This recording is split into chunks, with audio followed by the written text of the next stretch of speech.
Hi, it's Haig from Timbecon here. You might remember me from the videos of assembling these router tables from a few years ago, and I'm back to show you a new development that we've got in the Sherwood router table range.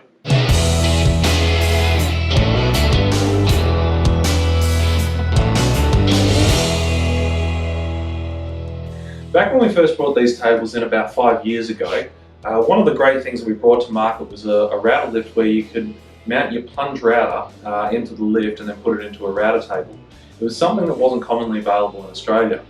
But one of the issues that we found by doing this was there was a bit of a limitation in how it actually worked. You can see here with the Triton that it's got quite a broad body. What you have to do is you have to put it on a very specific angle to be able to get it to sit within the footprint of the lift to get it to fit into the router table. You'll also see here that my Hitachi actually had to take the handles off the router completely to be able to get it to fit down into the hole. So you'll see here, I'm just going to drop the Triton into the router table and you can see how difficult it is. To start off with, we've had to move it all the way down to the bottom to be able to hook it under. And this morning when we were getting ready for the video, we spent about half an hour trying to find the right screws to mount the router to the base plate and also get the clamps in there. So it's quite a cumbersome job to do. One of the drawbacks of that, of course, is that if you want to use your router handheld again, you don't really want to pull this one out and go through the hassle of getting it out and having to put it back in again. One of the real drawbacks of putting a plunge router into a router table is that to change them, most of the time they've got a spindle lock on them, and then they've also got the collet where you use your spanner. So to do this with a plunge router, what you then have to do is reach under and find the spindle lock. And while you're under here, the reason we've taken this insert ring off is to try and get the spanner to actually get down onto the collet. Sorry, this is actually a bit of a struggle to do this, so there's going to be a little bit of grunting. So I've loosened that off, and I think this one has got the safety lock on it, so I have to pull that around. And once you've got your bit out, you've got to get your other bit and pop it in there, and then you've got to get in here and do it back up with the spanner again. And again, I'm grunting and groaning because it's a pretty uncomfortable position to be in to change your router bit. But this is what you got to do.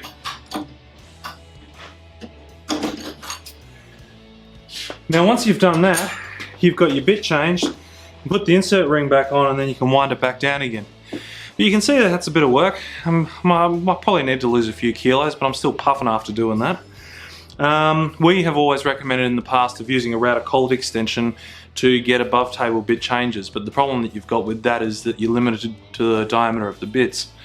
And of course, you could take the whole router lift out of the table and do it outside of the table, and that's a bit easier, but as we mentioned, with something like the Triton, it's difficult to get it in and out, so you try and avoid that.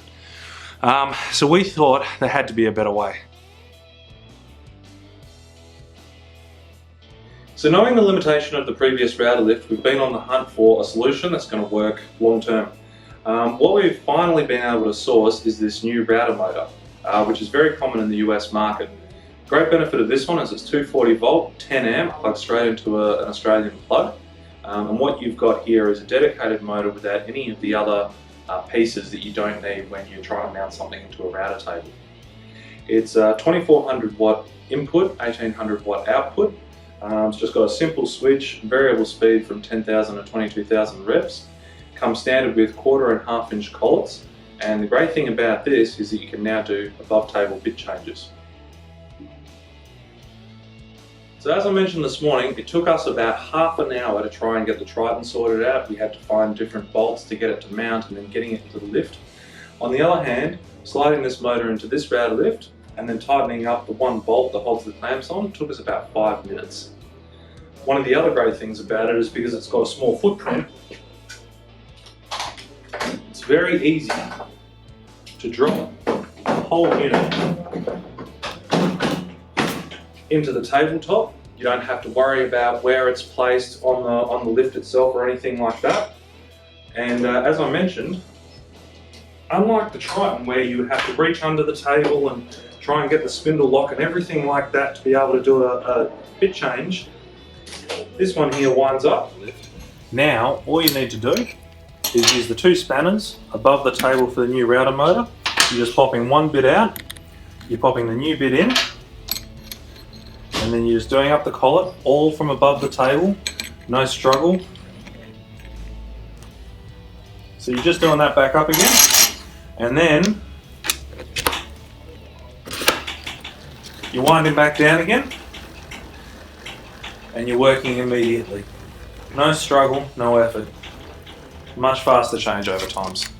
And that's the real benefit of this router motor. This is not a revolutionary thing. It's been in the North American market for years. And you know, I guess this router motor has also been available in Australia in different brand names. I guess the real benefit that we've got here is that, you know, being a Sherwood product, it comes with a 5-year warranty. It's exceptional value for money, and when you pair it up with the Sherwood router lift, which we know is a very reliable unit, you've got an excellent solution for your router table. There's no more mucking around with, you know, using your plunge router. You can keep that free for your freehand routing. You've got a dedicated solution here that's easy to use, but it's also, you know, powerful and reliable as well. So we're looking forward to bringing you a lot of new videos on routing, showing you this being used. For more information, click the link below. And don't forget to subscribe to our YouTube channel to find out more about this and a lot of other great new products that we've got coming out.